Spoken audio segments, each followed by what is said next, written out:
appreciate you guys being here.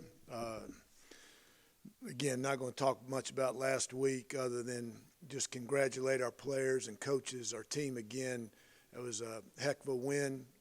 Really proud of their effort and how they competed that game and beat a really good La Tech team. Skip's got a really good team down there, and they're going to win a bunch more games this year. So, but we're just really proud of our team and in the effort that they put forth to come back and win that game.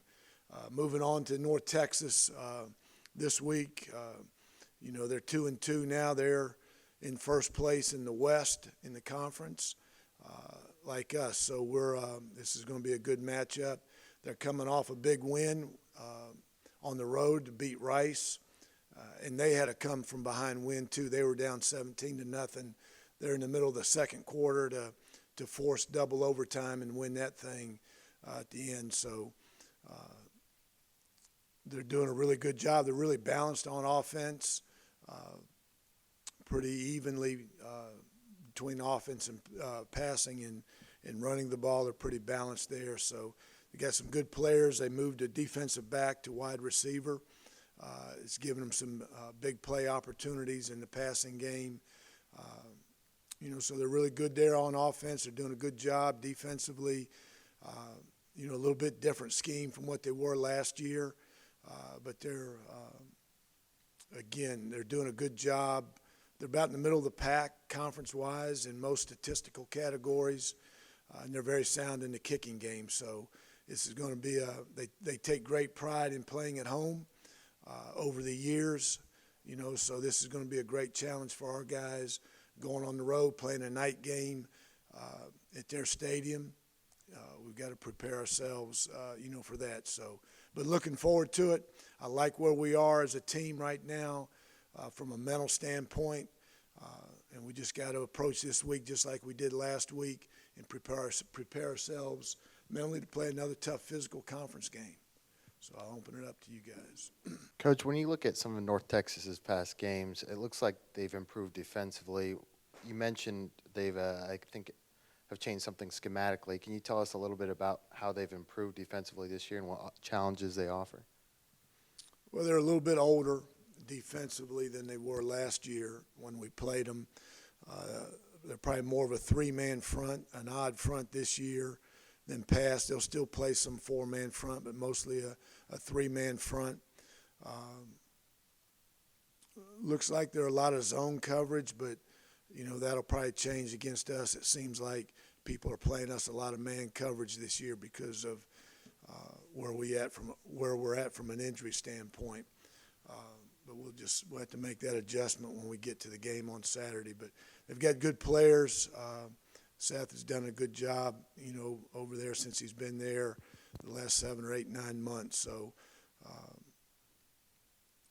they're not giving up, the big play as much as they did last year.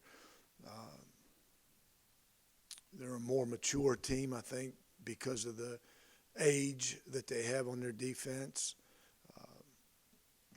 So they're just doing a good. They're well coached. I think that's probably as much as anything also. With this being Seth Luttrell's first year as a collegiate head coach, are there any challenges they're posed as far as preparation goes, or is 4 games kind of enough for you to get an idea of what he's going to do? I think 4 games is enough. You evaluate the players, evaluate their schemes. More than anything, you don't look at first-year head coach, anything like that. You evaluate what the players have put on tape, what their schemes are, what their philosophies are.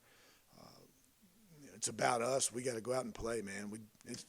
It's us. We're playing, getting a little bit better each week, and that's our goal this week. But we won't worry about who's coaching it. We'll worry about the players.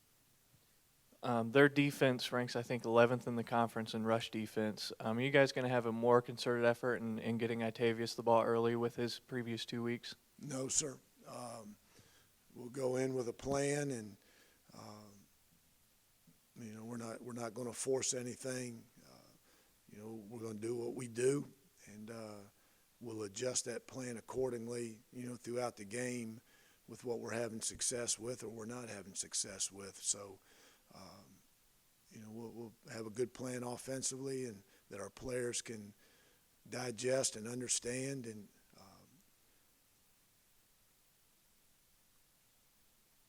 that they can go out and be successful executing that plan. But we're not going to go in and say, hey, they're giving up this many yards through the air, well, we better throw it a bunch, or they're giving up this many yards on the ground, we better run it a bunch. We've got to do what we can execute and what's our personality. Coach, to fall behind by 20 and still come back and win, what does it say about the resiliency of your team? I think it speaks volumes.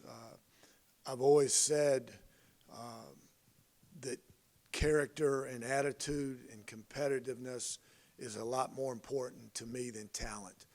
And there's going to be times where you're faced with adversity throughout a year, throughout a game, and you've got to have a strong character. You've got to have great leadership within your players to overcome that adversity.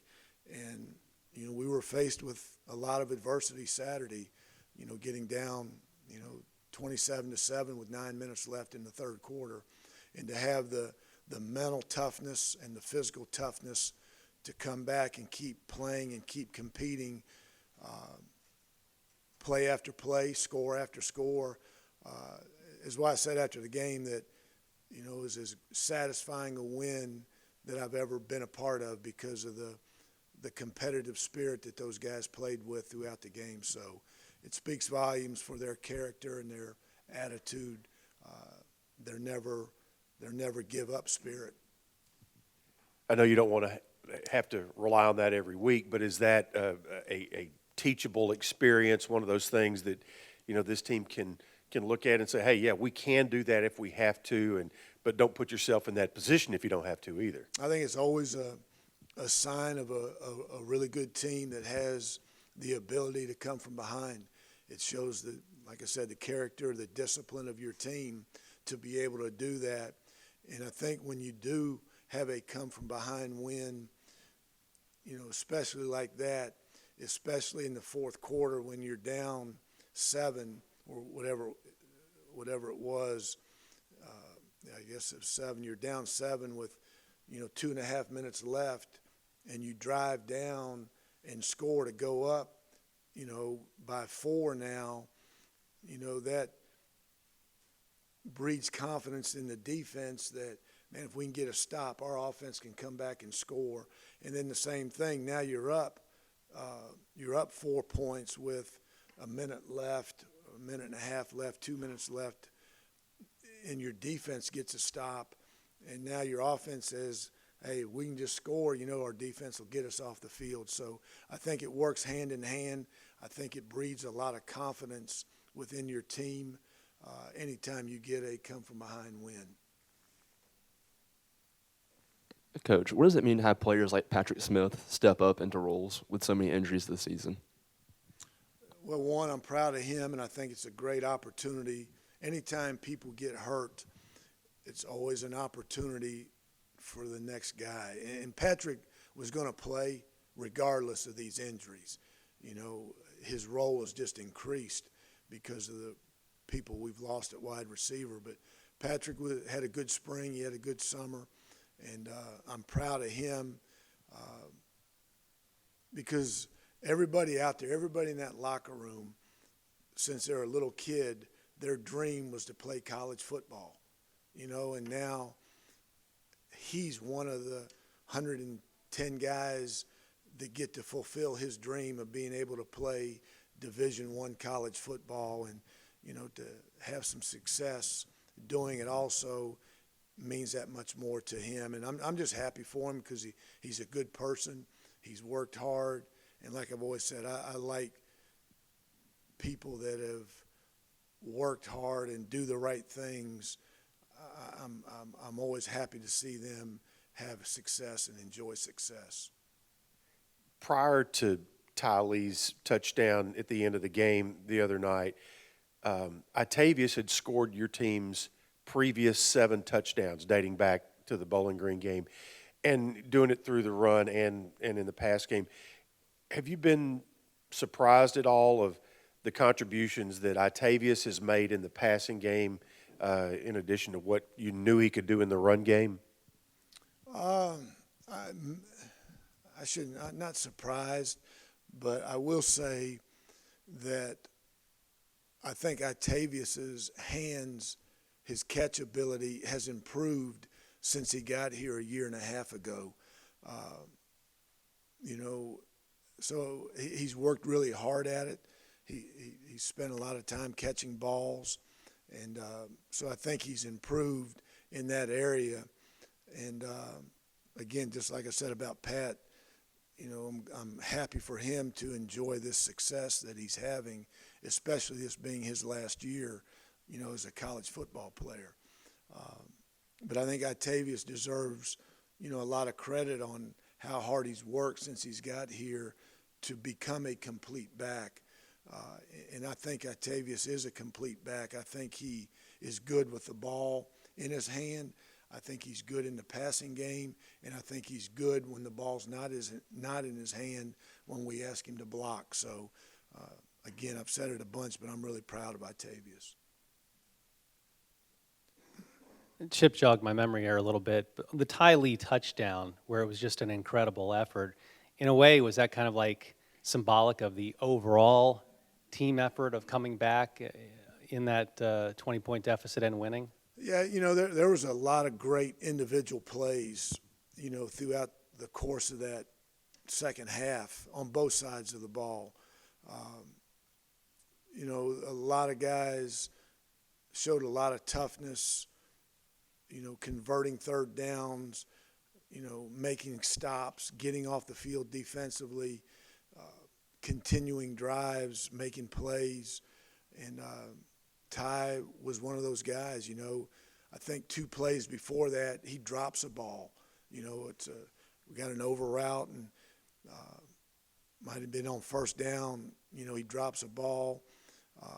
But again, it just shows the mental toughness that, you know, 2 plays later he comes back and then makes a special play. You know, gets a good ball and catch, and then, you know, his run after catch was special.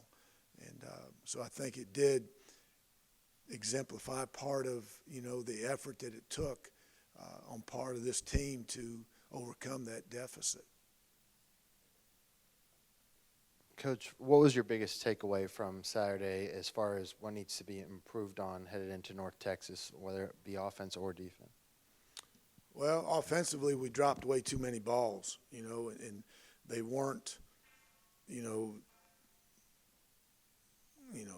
hitches we dropped 3 takeoffs that are potentially scoring plays, potentially drive extending plays. You know, we dropped, you know, a couple screen. We dropped, you know, like I said, Ty the over route on first down. So from offensively, we need to get better there, more consistent. Defensively, our plan going in was to make them one-dimensional. We wanted to stop the run, and we did, you know. But you can't give up 500 yards passing, you know, to stop the run. So we had a few mistakes on the back end that we've got to clean up and get better, and we will. I thought we were really good in the kicking game. I thought we punted good. Thought we covered really well.